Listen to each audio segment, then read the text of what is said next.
four-legged employee break room. This is where our horses will take their break after every tour, where they get dressed in the morning and undressed in the evening. Out here for them, we have a sunshade as well as fans. We'll turn those on if it gets a little warmer out here. Those fans do come equipped with a misting system, so it'll keep it pretty cool. Now, the horses, according to the city, they say they have to have at least 15 minutes in between each tour. Our company does prefer to give at least a half hour, and I've had days where I've had hour or longer breaks in between my tours. It really just depends on the day.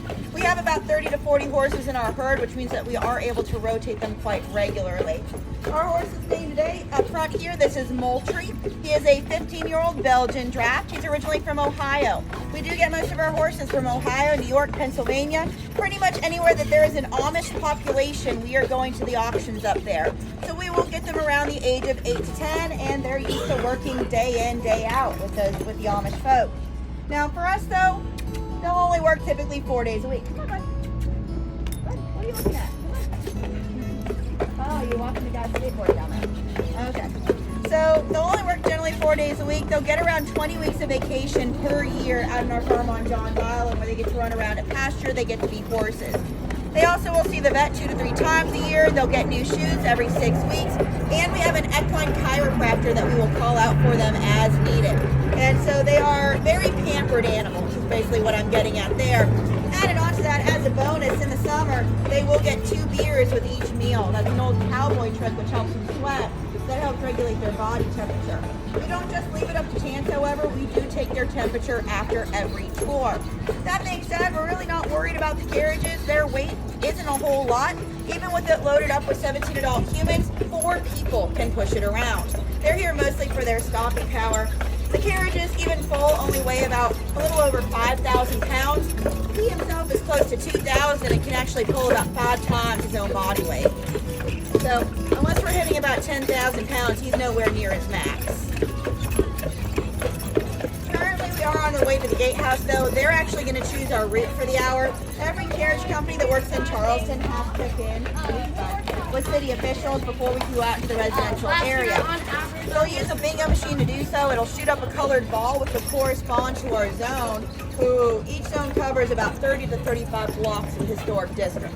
Now, the historic district itself is massive. It takes up about 90% of the peninsula. There's no way I could show you the entire thing in an hour, even if I had my fastest horse in front of me. I don't have the fastest horse. I do have my favorite horse, though. Our fastest horse, her name is Harmony.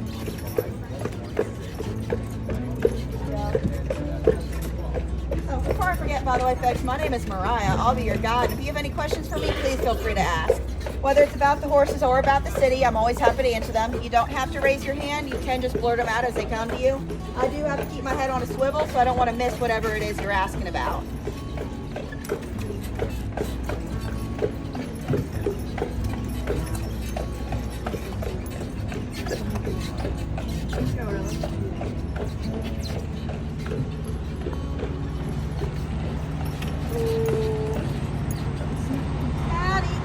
Carriage 298 with Moultrie, and I've got 15.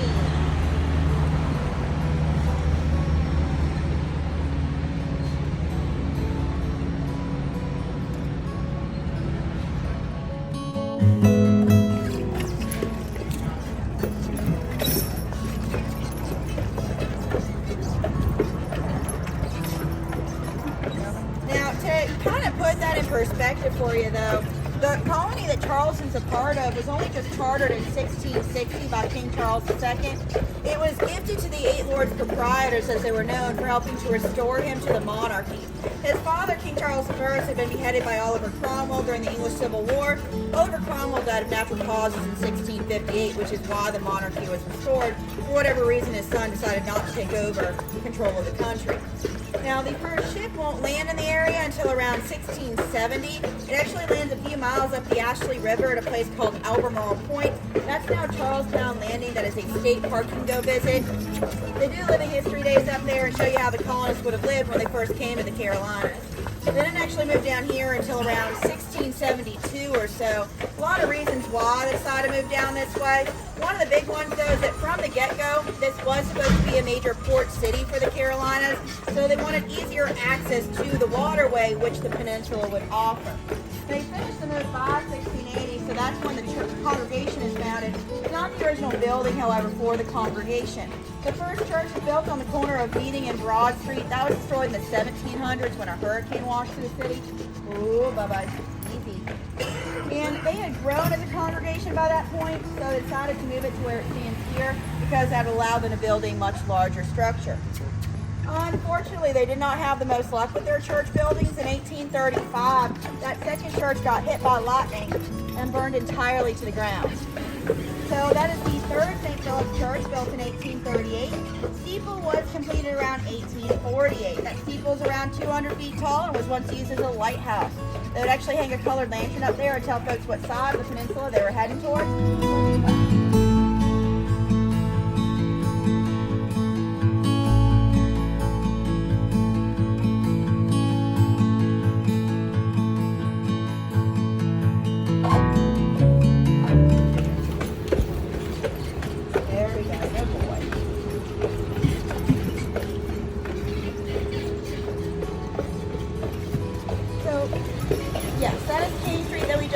Over. King Street is where all of your high-end shops are going to be found. It is one of the highest points on the Charleston Peninsula. It reaches about 12 feet or so above sea level around here.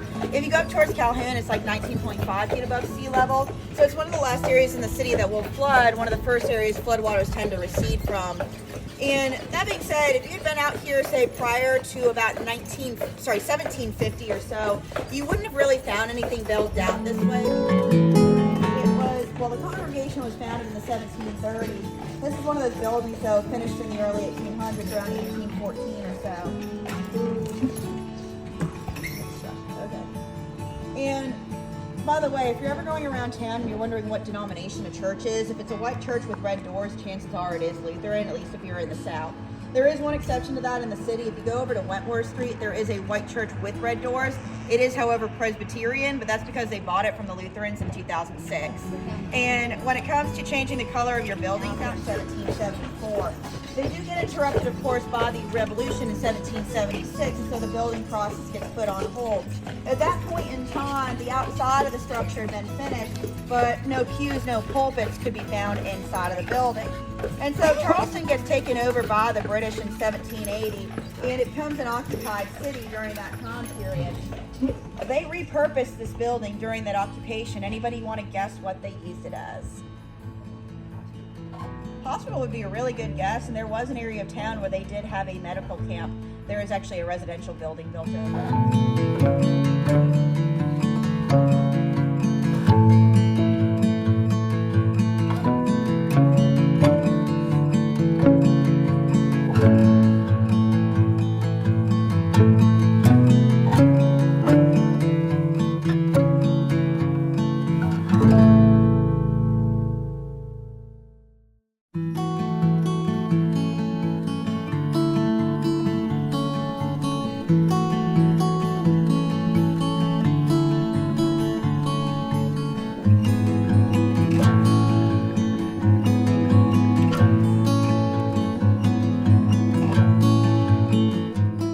Get a wife.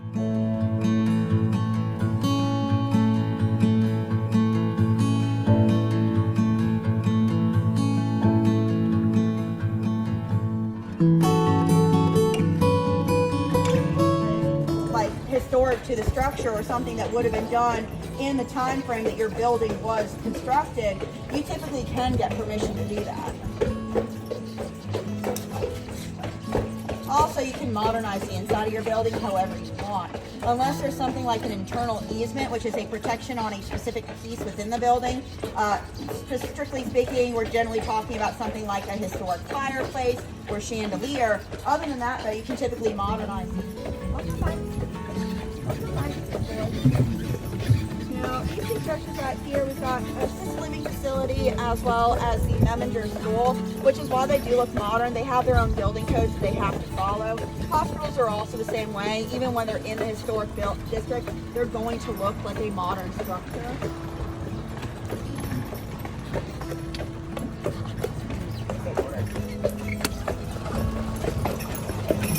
All right, bud.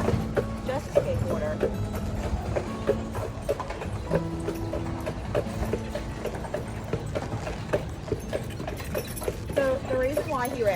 sounds, not anything else in the city. Unfortunately, skateboarders have the habit of coming right at our horses and then popping up in front of their face, which is a really mean thing to do, and also incredibly dangerous. But so that's why he heard them coming, so he starts perking up and watching them, because he's had that happen to him in the past.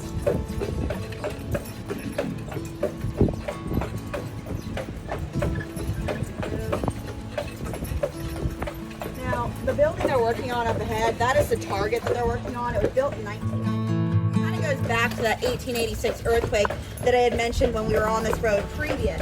As you come around here, you're going to notice that a lot of these buildings have these bolts on the outside of the structure. You'll see them on the church as well, though they've been painted white. And those are earthquake bolts. They're holding a majority of the city together at this point in time because they didn't have the money to tear down and rebuild these structures. They just kind of had to salvage what was left. Let's see, on this one, it's going to be on the back of the structure, but you can also see them on the side corner right there. So that's another one of those bolts. So those are known as earthquake bolts.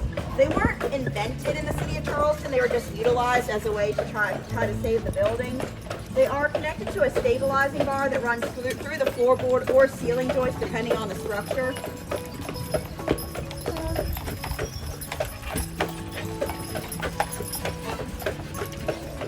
And so they kind of go from either end, meeting in the middle at something known as a turnbuckle.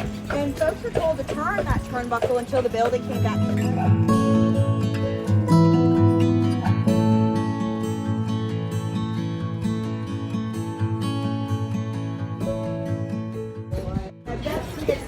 Earlier, there are a few more coming up on this building on here, on the pink building on the right, and then some lower on this building on this side as well.